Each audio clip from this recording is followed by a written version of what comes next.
Wow, cookie. Ambil benda ni, rebut untuk dapat rasa bulu mata. Waktu dapat tu saya nak makan dengan arwah ayah saya. Okey. Sudu tak ada. Kita orang makan macam ni, terus. Susah saya ni, abang boleh follow. Tinggi kalori. Rina kata tinggi kalori. Syamil memang susah dia. Kenapa nak nasi hidup susah? Kau tahu benar? You memang kaya kan? Ini cookies. Kalau yang itu mesti ini cookies.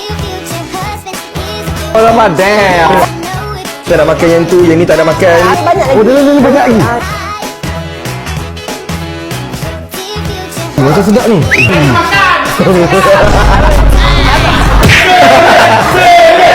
Kadang tak apa itu Rina rasa. Baru sedap ah. Kalau dia hentak tak apa, tolak lagi kat sini. Band cookies daripada Rina. Approve. Sagu gula Melaka Kanda. Tak approve.